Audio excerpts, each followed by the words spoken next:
السلام علیکم ورحمۃ اللہ وبرکاتہ۔ انسانی مثانک ایک مرض کے جس کے اندر پیشاب کھل کے نہیں آتا ہے، قطرہ قطرہ آتا ہے یا رک رک کر آتا ہے، رکاوٹ ہوتی ہے پیشاب کے اندر، اور انسان کافی زیادہ اس سے تکلیف محسوس کرتا ہے۔ عموماً یہ مرض مثانے کی کمزوری کی وجہ سے بھی ہوتی ہے، ضعف باء کی وجہ سے بھی ہوتی ہے، اور اسی طرح کثرت مباشرت بھی اس کی ایک وجہ بن جاتی ہے، یا ذکاوت حس کے مریضوں کے اندر بھی یہ مرض پیدا ہو جاتا ہے کہ پیشاب جو ہے وہ کھل کے نہیں آتا ہے، کبھی قطرہ قطرہ آتا ہے اور کبھی بڑی رکاوٹ کے ساتھ ہی پیشاب آتا ہے۔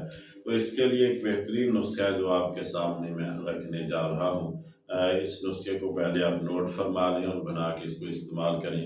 انشاءاللہ یہ جتنی بھی تکالیف آپ کی پیشاب کے حوالے سے ہیں، رکاوٹ ہو یا قطرہ قطرہ آتا ہو، کھل کر نہ آتا ہو، تو انشاءاللہ یہ دور ہو جاتی ہیں۔ گل نیلوفر آپ نے مصفہ لینے ہیں 60 گرام، یعنی نیلوفر کے جو پھول ہیں ان کو آپ نے اچھی طرح صاف کرنا ہے، اور صاف کرنے کے بعد اس کا وزن کرنا ہے۔ 60 گرام کی مقدار آپ نے ان کو لینا ہے۔ اسی طرح خلنجان جس کو جڑ پان بھی کہا جاتا ہے، 60 گرام کی مقدار میں آپ نے اسے لینا ہے۔ اور سبز الائچی آپ نے لینی ہے 30 گرام کی مقدار میں۔ یہ تینوں چیزوں کو آپ نے باریک پاؤڈر کر لینا ہے، اور پاؤڈر کرنے کے بعد یہ 2 گرام کی مقدار میں صبح، 2 گرام دوپہر اور 2 گرام شام خالی پیٹ آپ نے سادہ پانی سے اس کو استعمال کرنا ہے۔ فائدہ اس سے یہ ہوگا کہ مثانے کی سوزش اس سے دور ہو جائے گی، اسی طرح مثانے کے اندر پائی جانے والی حدت اور گرمی اس سے دور ہو جائے گی۔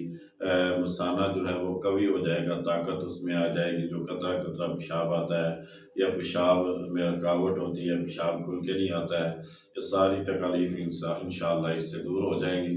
اس کے استعمال سے آپ کا پیشاب جو ہے وہ صحیح صاف اور کھل کر آنا شروع ہو جائے گا۔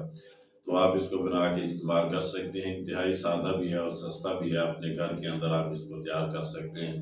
تو یہ جتنی بھی ویڈیوز ہیں یہ فائدہ عام کے لیے بنائی جاتی ہیں۔ میں دوستوں کو آپ سے گزارش کروں گا کہ میرے یوٹیوب چینل کو سبسکرائب کریں، لائک اور شیئر کریں، اور بیل آئیکن کو بھی دبا دیں تاکہ ہر نئی آنے والی ویڈیو آپ تک پہنچ جائے اور آپ اس سے استفادہ کر سکیں۔